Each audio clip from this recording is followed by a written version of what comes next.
हरिओम। आज हमारे साथ एक बहुत ही विशेष गुरु, हमारे आदरणीय पूजनीय डॉक्टर विश्वास मंडलिक जी हैं। आज इनके साथ हम ये पहला पॉडकास्ट करने जा रहे हैं। पूजनीय गुरु जी के बारे में मैं बताना चाहता हूँ कि पिछले 50 सालों से पूज्य गुरु जी योग सेवा में अपना जीवन व्यतीत कर रहे हैं।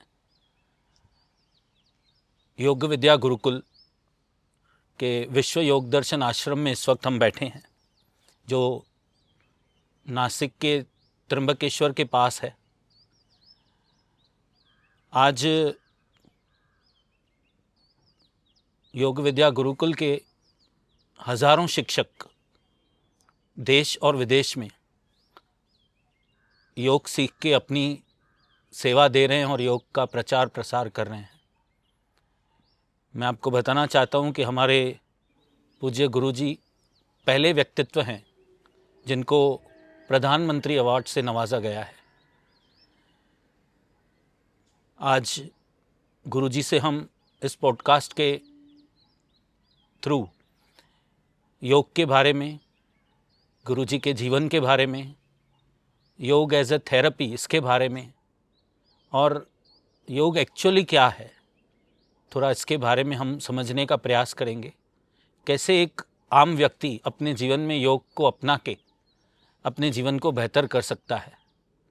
तो मैं सबसे पहले गुरुजी आपका धन्यवाद करता हूँ। हरिओम। हरिओम। गुरुजी, आपने समय दिया है आज हमें इस पॉडकास्ट के लिए, आपका तहे दिल से धन्यवाद है। और ये मेरा भी पहला पॉडकास्ट है गुरुजी जो मैं आपके साथ कर रहा हूँ। कुछ गलती हो जाए तो पहले ही क्षमा मांगूंगा गुरुजी। बट बहुत लोगों को योग को समझने के लिए, आपके जीवन को समझने के लिए बहुत इच्छा है। और नेचुरोपैथी में कैसे हम अपने शरीर को, मन को स्वस्थ रख सकते हैं नेचुरोपैथी के थ्रू, उसमें भी काफ़ी जनों को रुचि है। तो इसके बारे में गुरुजी हम आज आपसे चर्चा चाहेंगे, आपका मार्गदर्शन चाहेंगे। जरूर जरूर जी गुरुजी, मैं शुरुआत योग से ही करूँगा। जी, योग एक्चुअली क्या है? आजकल योगा क्लास में जब योग चलता है तो आसनों को ज़्यादा महत्व दिया जाता है। तो वो ठीक है गुरुजी कि उसको और कुछ और डीपली और हम ले सकते हैं कि आसन आवश्यक है, मतलब ओके है करना। ये आसन तो योग का एक अंग है जी, महत्वपूर्ण अंग भी है। और इसको मतलब प्रैक्टिकल पार्ट आसन में ज़्यादा है। इसीलिए सब जगह अब ये चल रहा है कि योग का अभ्यास का मतलब आसन का अभ्यास, थोड़ा बहुत प्राणायाम करेंगे, थोड़ा बहुत ध्यान भी कर सकते हैं। लेकिन योग को आसन, प्राणायाम और ध्यान इसी क्षेत्र में मर्यादित रखा है लोगों ने, क्योंकि प्रैक्टिकल एस्पेक्ट वही है और सामान्य व्यक्ति कर भी सकता है, उसका असर भी होता है। जी, मतलब वो जो करते हैं वो गलत तो है नहीं जी, वो तो करना आवश्यक भी है। वस्तु रूप में आप देखा जाए तो योग बहुत व्यापक शास्त्र है, हमारे पूरे जीवन को पूरा होने वाला शास्त्र है। और अंतिम उद्देश्य तो है आत्मा का परमात्मा से जुड़ना। जी, लेकिन सर्वसामान्य व्यक्ति के लिए आत्मा परमात्मा ये जुड़ना ये संभव नहीं है, समझना भी। जी गुरुजी। इसलिए आज लोग समझते हैं कि योग जो आसन प्राणायाम ध्यान करते हैं उसका मतलब शारीरिक और मानसिक स्वास्थ्य के लिए करते हैं। जी, पहले शारीरिक स्वास्थ्य है, थोड़ा मानसिक स्वास्थ्य भी है। जी, तो करते हैं तो उसमें गलत तो कुछ नहीं है, वो ठीक तो है। जी, लेकिन योग एक जीवन पद्धति है, इसे हम योगा लाइफस्टाइल कह सकते हैं। तो इस योगा लाइफस्टाइल के दृष्टिकोण से इसका अभ्यास होना चाहिए तो ज़्यादा फायदेशीर होगा। अभी जो करते हैं उसमें नुकसान तो कुछ नहीं, फायदा तो है ही, लेकिन मर्यादित फायदा है। हम योगा लाइफस्टाइल के हिसाब से उसका अनुभव करेंगे, हमारे जीवन में योग उतारेंगे तो हमें बहुत ज़्यादा फायदा मिलेगा। जी। तो गुरुजी, आसन प्राणायाम करना अच्छा है, बट योगा लाइफस्टाइल आजकल ये बहुत ज़्यादा ट्रेंड कर रहा है। तो एक्चुअली कैसे लाइफस्टाइल बनेगा गुरुजी? क्या हम आसन प्राणायाम के अलावा और क्या करें कि योग से हमें या ना हमारे जीवन परिवर्तन हो?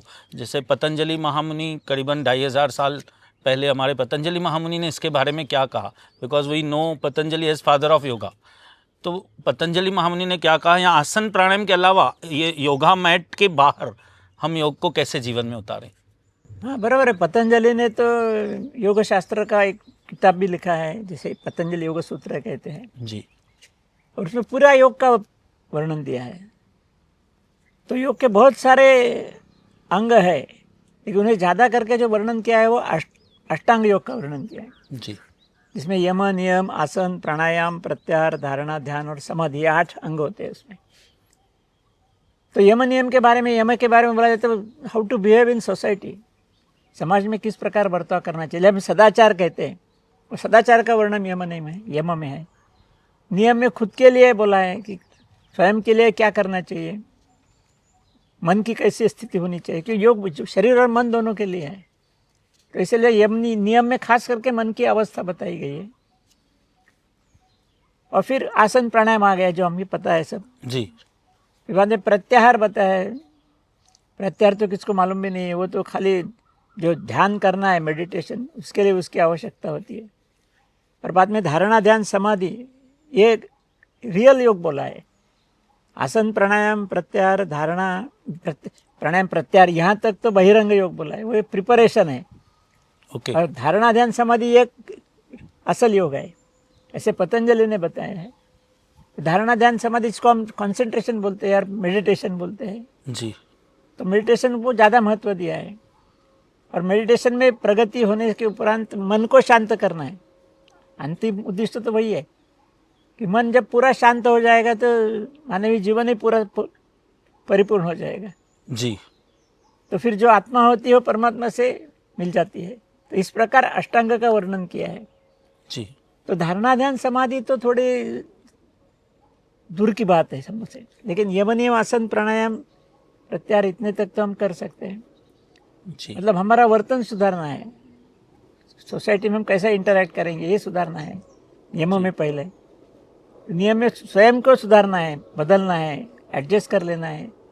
तो ये दोनों बातें जो है वो आसन प्राणायाम से भी हो सकती है।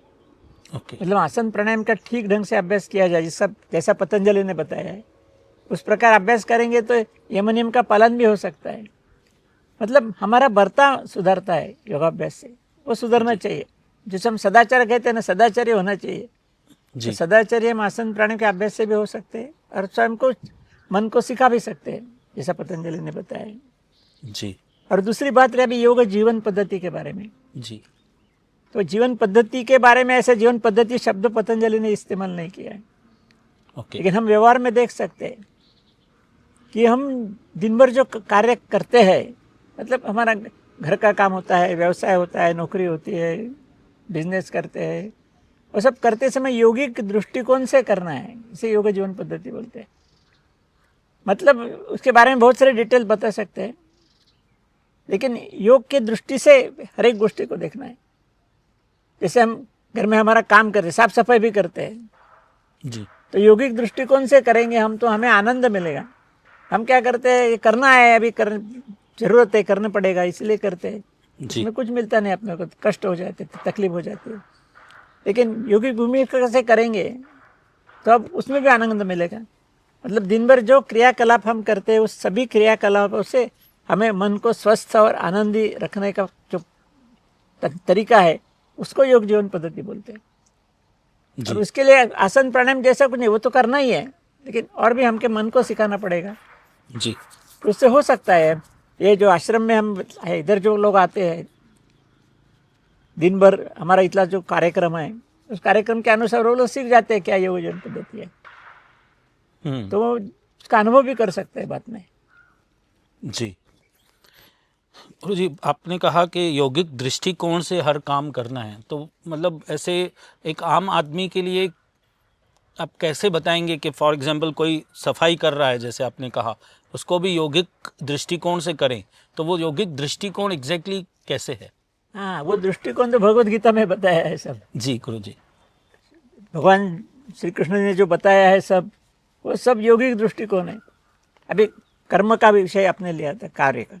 जी भगवान ने बताया कर्मण्येवाधिकारस्ते मां फलेषु कदाचन मां कर्म हेतुभूर माते संगोत्सव कर्मणि, ये श्लोक है भगवद गीता का। जी वो उन्होंने कहा है कि कर्म करो लेकिन कुछ अपेक्षा नहीं रखना उसमें कि मुझे ये चाहिए वो चाहिए वो चाहिए, अपेक्षा नहीं रखना चाहिए। कर्म तो करना है, अच्छा भी करना है, फल तो मिलने वाला ही है, लेकिन अपेक्षा नहीं रखे तो स्ट्रेस नहीं होता हमें।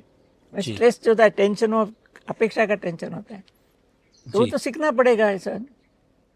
और उसमें अहंकार नहीं होना चाहिए कि मैं करता हूँ, ऐसा अहंकार नहीं होना चाहिए, आत्मीयता नहीं होनी चाहिए। काम करना है बस, तो अच्छा अनुभव भी कर सकेंगे आप और कर्म भी अच्छा होगा। जी तो इसलिए भगवत गीता का भी थोड़ा अभ्यास करना चाहिए। भगवत गीता भी योग का ही ग्रंथ है, जी गुरु सब जी। जब योगी बताया है उसमें। तो गुरु जी, क्या आसन प्राणायाम करते करते हम इस दृष्टिकोण को पा सकते हैं? नहीं, इसको थोड़ा सीखने की आवश्यकता है, मन को संस्कार देने की आवश्यकता है।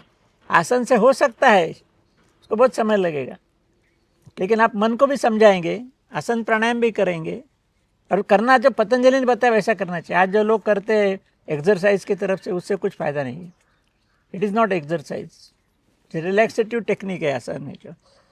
तो उस ढंग से, जैसे प्रयत्न शैथिल अनंत समापत्ति, ये सब पतंजलि ने बताया है, उसके हिसाब से आसन का अभ्यास होना चाहिए, तो परिणाम जरूर होगा। और मन को भी सिखाएंगे, क्योंकि ये भगवद गीता में वही तो, भगवद गीता पढ़ना है, उसका अर्थ समझना है और वो खुद में उतारना है भगवद गीता, तो धीरे धीरे सब ठीक हो जाए तो बराबर योग जीवन पद्धति का अनुभव हो सकता है। ओके। और उस योग जीवन पद्धति से अगर वो जीवन में यौगिक जीवन पद्धति आ गई तो उससे क्या मिलेगा गुरु जी? अभी जो मानवीय जीवन जो हम कहते हैं कि मैं क्या चाहिए, हम तो बोलेंगे पैसा चाहिए, लेकिन पैसा किसके लिए चाहिए? तो कुछ ना कुछ खरीदते हैं हम, जी वो खरीदने से क्या होता है, वो हम अनुभव करते हैं। कुछ खाने के पदार्थ लाए तो खा लेते हैं, कपड़े लाए तो पहन लेते हैं। मतलब ये सब करने के बाद अंतिम उद्देश्य क्या है? हमारा जीवन आनंदी हो, सुखी हो, स्वस्थ हो। जी अंतिम तो यही चाहिए, पैसे का मतलब तो वही है सब। जी। तो ये डायरेक्टली मिल जाता है योग जीवन पद्धति में। उसके लिए बाकी कुछ की आवश्यकता नहीं है। पैसे कम भी हो फिर भी मिल सकता है, ज़्यादा भी हो फिर भी मिल सकता है। और दूसरी बात है कि पुण्य कर्म कर्म, ये भी है, इसमें रिसर्च भी हुआ है। जी पुण्य कर्म का मतलब दूसरों के लिए कुछ अच्छा काम करो, ओके।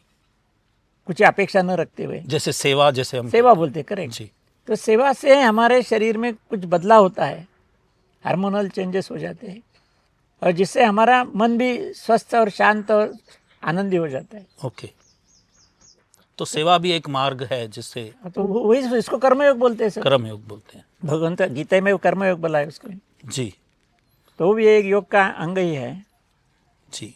पर निष्काम भाव से जब हम हाँ, तब उसको तभी करते फायदा हैं। है। जी।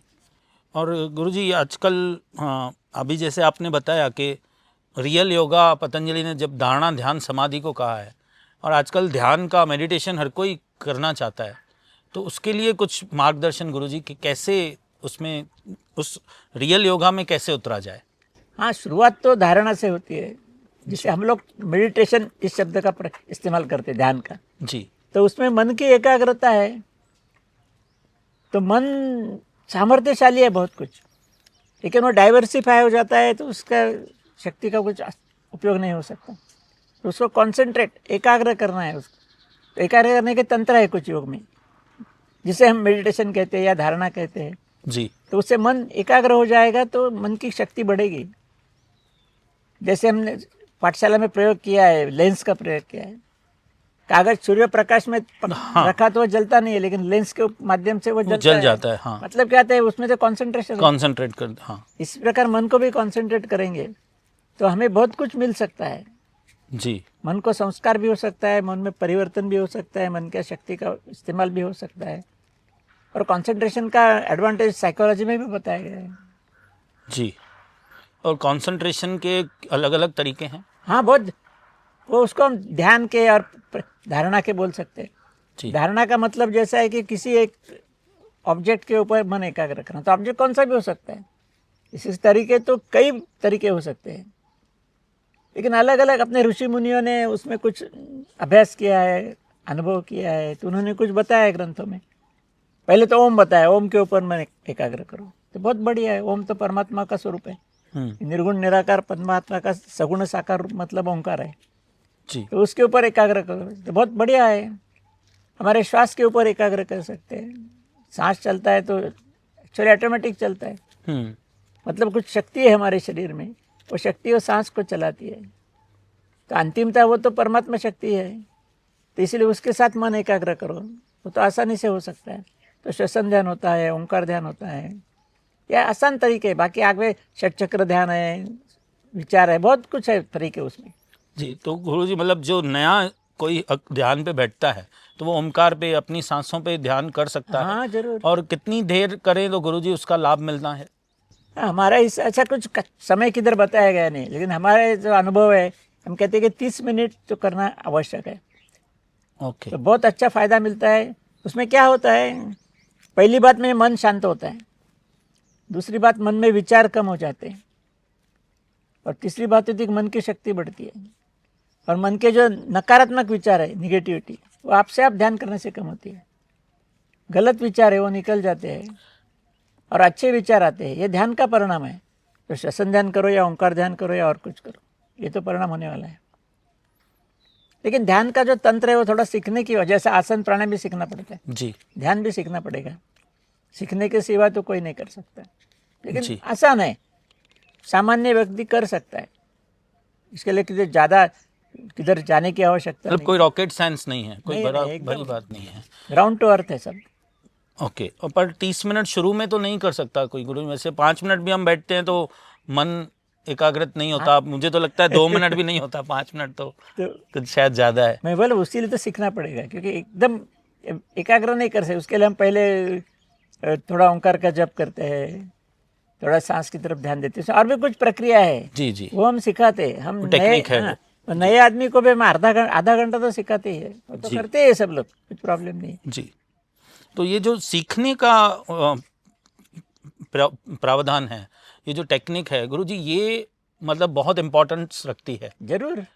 और आजकल देखा गया है गुरुजी, काफ़ी टीचर्स ट्रेनिंग कोर्सेज होते हैं योग में, और टीचर्स ट्रेनिंग कोर्स के दौरान, हाँ, अभी तो कुछ कोर्सेज ऐसे भी हैं कि 1 हफ्ते में टीचर ट्रेनिंग कंप्लीट हो जाता है, 15 दिन में कंप्लीट हो जाता है। तो गुरुजी एक्चुअली कहीं पे ऐसा है कि किस प्रकार से वो टीचर्स ट्रेनिंग होना चाहिए, या हमारे योग विद्या गुरुकुल में किस प्रकार से टीचर ट्रेनिंग होता है, अगर आप इस पे मार्गदर्शन करें? हाँ, ये तो बहुत महत्वपूर्ण है, क्योंकि क्या है, सिखाना एक अलग बात है, योगाभ्यास करना अलग बात है। जिसको योगाभ्यास करता है वो सिखा नहीं सकता, कि सिखाने का टेक्निक अलग होता है, तो वो टेक्निक सीखना पड़ेगा। तो गुरुकुल की तो ये विशेषता है, योग शिक्षक बनाने ये हमारी विशेषता है। आज तक लगभग 25,000 योग शिक्षक हमने बनाए हैं। बनाए में सिखाए उनको, और दूसरों को सिखा रहे हैं जी और भाई उनका प्रतिक्रिया भी बहुत अच्छी है। जी। तो इसमें क्या है, हमारा जो कोर्स है टीचर्स ट्रेनिंग कोर्स का भी 3 लेवल का कोर्स है। पहला लेवल का है वो तो लगभग 5 हफ्ते का होता है, जी। Full time. दैट में रोज 10 घंटे योगाभ्यास और सब इधर करना पड़ता है, यहीं रहना पड़ता है। हाँ, आश्रम में रह के 10 दिन में 10 घंटे का काम होता है, अभ्यास होता है सब, और ऐसा 5 हफ्ते का होता है। तो वो अच्छा टीचर बन जाता है। तो ऐसे ऑनलाइन भी होगा, लेकिन उसको ज़्यादा समय लगेगा, लेकिन टोटल टाइम ही इतना होता है। तो इस तरीके से अनेक शिक्षक तैयार होकर सीखे हैं जी। तो उसका एडवांस लेवल भी है, और एक एडवांस लेवल भी है, जिसकी आवश्यकता ऐसे बढ़ते हैं जी। तो इसमें हम खाली टीचिंग टेक्निक पे ऊपर भी भर देते हैं ज़्यादा, कि सिखाना कैसा है। जी आसन प्राणायाम सिखाते तो है इसमें, लेकिन कैसा सिखाना है बहुत महत्वपूर्ण है। जी तो उस पर ज़्यादा हमारा इम्पोर्टेंस होता है सिखाने के लिए। जी, क्योंकि योग को अगर फैलाना है तो अच्छे टीचर्स की तो रिक्वायरमेंट है ही। और मैं आपको बताना चाहता हूँ कि जैसे पूज्य गुरुजी ने बताया कि 25,000 से ज़्यादा शिक्षक योग विद्या गुरुकुल से बने, और इसके अलावा 6,000 से ज़्यादा फॉरेनर्स टीचिंग कोर्स करके यहाँ से अपने अपने देश में जाके योग का प्रचार प्रसार कर रहे हैं। मैं भी उन 25,000 शिक्षकों में से एक हूँ, और मुझ जैसे ऐसे कई सारे टीचर्स गुरुजी के मार्गदर्शन से, उनसे प्रेरणा लेके योग का प्रचार प्रसार कर रहे हैं, जिन्होंने लाखों लोगों को योग से जोड़ा है और उनका जीवन योग के माध्यम से बदला है।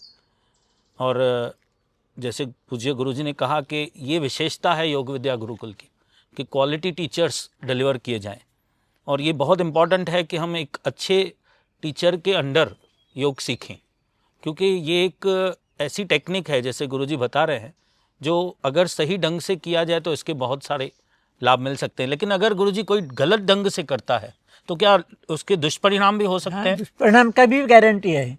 अच्छा, ठीक ढंग से किया तो अच्छे परिणाम की गारंटी है, गलत किया तो दुष्परिणाम की गारंटी है।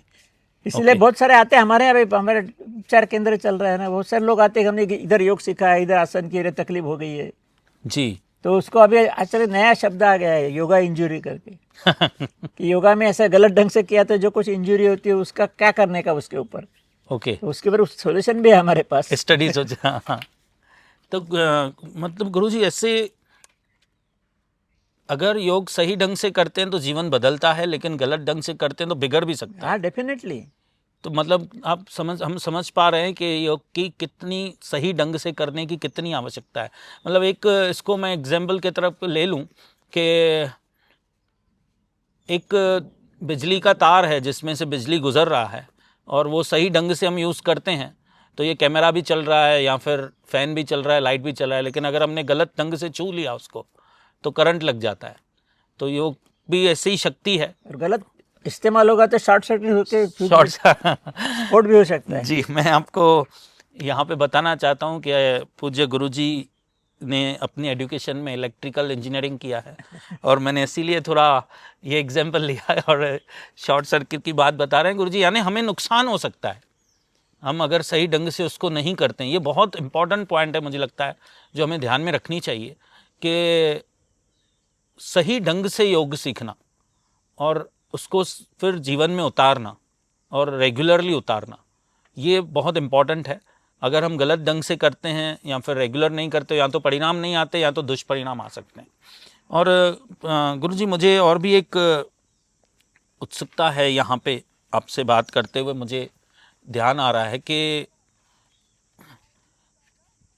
तो ये सही ढंग के टीचर मुझे पता कैसे चलें कि ये टीचर सही है? ये तो कठिन बात है क्योंकि आजकल गवर्नमेंट ने भी कुछ इसमें प्रयास किए हैं। जी जी, ये लोग योगा सर्टिफिकेशन बोर्ड ने निकाला है। जी जी, आयुष मंत्रालय से वो टीचर के सर्टिफिकेट देते हैं। जी जी, लेकिन इसके लिए कोई एक स्टैंडर्ड ऐसा नहीं है। तो स्टैंडर्ड यही है कि योग सिखाने के बाद विद्यार्थी जो अनुभव कहते हैं, जिनको अच्छा लगता है वो अच्छा टीचर है बोल सकते हैं हम। जिसको परिणाम अच्छा नहीं मिलता है वो अच्छा टीचर नहीं बोल सकते। तो परिणाम के अनुसार हम देख सकते हैं जी। और जब तक हमारा योग विद्या गुरुकुल का विषय है तो हमें तो डेफिनेटली कॉन्फिडेंस है कि हमारे जो टीचर है अच्छे ही सिखाते हैं जी, क्योंकि आजकल योगा इंजरी का एक भी उदाहरण हमारे संस्था में नहीं है। Very nice. मतलब इससे भरा और क्या हो सकता है कि इंजरी हुई नहीं है। मतलब इतनी क्वालिटी टीचिंग योग विद्या गुरुकुल हमें प्रोवाइड कर रहा है। और मतलब गुरुजी ऐसे कोई मापदंड नहीं है कि मुझे पता चले कि ये टीचर प्रॉपरली ट्रेडिशनल योगा से ट्रेंड है। बट गुरुजी आजकल ये ट्रेडिशनल योग की भी बहुत कमी हो गई है। आजकल एज एन एक्सरसाइज ज़्यादा हो रहा है। हाँ, हो रहा है। तो इसको कैसे गुरुजी हम कर सकते हैं इस पे कि ट्रेडिशनल योग बढ़े? मतलब अपने शिक्षकों को ही वही सिखा जो हम सिखा रहे हैं, उनकी संख्या बढ़ेगी तो बढ़ेगा जी, क्योंकि दूसरा तो मार्ग है नहीं। सरकार करते, लेकिन सरकार के काम के लिए कुछ लिमिटेशंस भी है उनके जी, तो उनका भी ठीक तरह से होएगा ऐसी बात नहीं है। तो इसीलिए हम संस्था की वजह से करते हैं। हम चाहते हैं कि हमारे संस्था के ब्रांचेस बढ़े, टीचर की संख्या बढ़े तो ठीक हो सकता है। और भी कुछ संस्था हो सकती है जी जी, अच्छी सिखाने वाली जी, लेकिन वो अभी परिणाम के स्वरूप ही देखना है जी। तो जो सीखते हैं लोग तो वो ही बताएंगे कौन अच्छा टीचर है कौन अच्छा टीचर नहीं। जी, मतलब हाँ, क्लास में मतलब मुझे वो कुछ समय के लिए ही सही, अगर मन शांत अनुभव हो रहा है और थोड़ा जैसे आपने कहा आसन एक रिलैक्सेशन है, एक एक्सरसाइज नहीं है, तो रिलैक्सेशन अगर मुझे फील हो रहा है तो मैं कह सकता हूँ कि शायद मैं सही ढंग से सीख रहा हूँ। और हेल्थ भी अच्छी होती है ना जी, शरीर स्वास्थ्य होता है, मन का स्वास्थ्य होता है जी, सब कुछ होता है तो आप बोलेंगे ठीक चल रहा है। जी।